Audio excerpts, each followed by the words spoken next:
Well done, DC. Well done. Hi, my name's Dave Adams, and you're watching Nerds of Wisdom Thursday Throwdown. I have not really been able to get out to a lot of films, but I took the time to go and see Shazam. Shazam! How do I review this? Well done, DC. Well done. Yes, Shazam was incredible. It blew me away. It could be in part because being a DC film, I didn't have high expectations.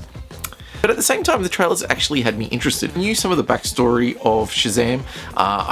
Back when I first met Shazam, I knew him as Captain Marvel. So it was really funny for me seeing two Captain Marvel films in such a short amount of time. Now with legalities and all that sort of stuff, he's now known as Shazam. I really didn't know too much. Like, I wasn't invested in the universe, but I knew a little bit.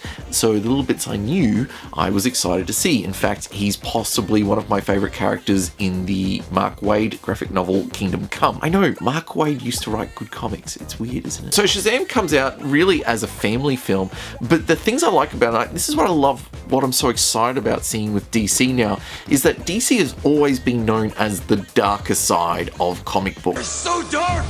These are not from the DC universe! Wouldn't have said that they were that in comic books per se, but definitely that's the identity they've tried to latch onto. However, I would have said that one of the big identifying features of DC films is their terrible scripting, poor character development, inability to pull off a decent DCU, an actual universe in which all characters could coexist, their ability to drop the ball regularly. Or as I like to call it, the worst day of your worthless life.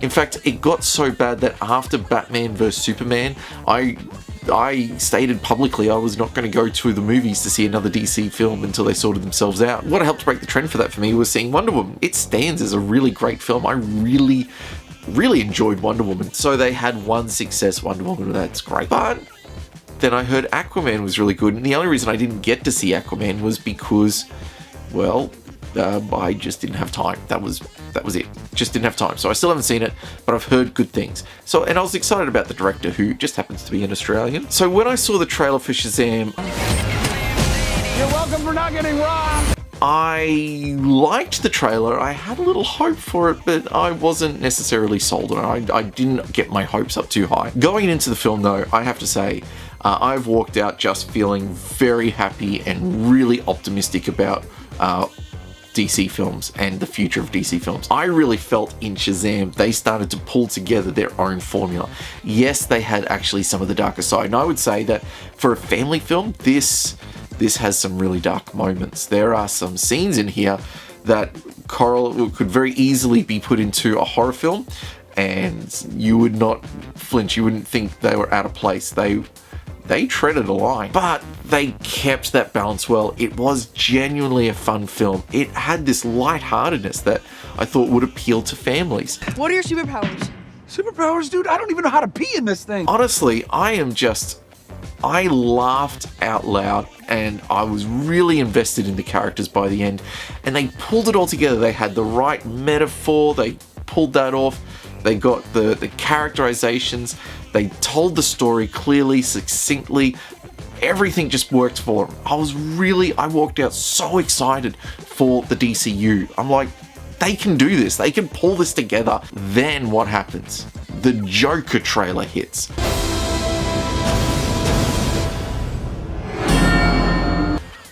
Oh my goodness. Here's the thing, the Joker trailer. I don't know what to think about it. I watched the trailer and thought, I want to see this film. This film looks good. This film looks Oscar worthy. People are talking about this as the combination of superhero film and art. I just want to stop for a second, because for all the people talking about that this could be the first big, combination of superhero and art, I'm going to say that this film is probably possible because of Logan.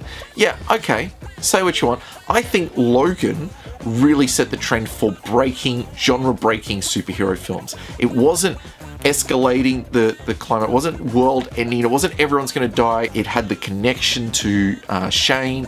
It had the whole metaphor of, if you live a life of violence, you're bound to die in a life of violence. You can't break free. And it was about trying to break free from it was so good.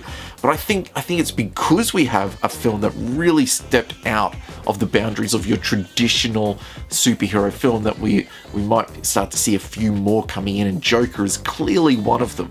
Joker, just looking at the portrayal, never in my life did I think I'd see Joaquin Phoenix as some sort of character in a superhero film. I don't know, he is sort of more that art house guy. You know, he was great as Commodus in Gladiator, but he's got such a powerful presence on screen. He is a great actor, seen just from this trailer alone. And you can see it, the transformation from this guy who is really struggling to suddenly having this exuberant confidence. Just overwhelming confidence coming forth. It is a powerful trailer. Here's the thing.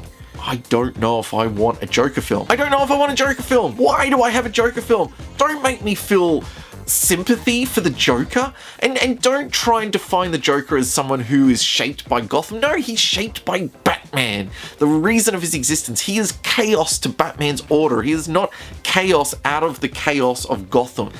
No. This is what happens when an unstoppable force meets an immovable object.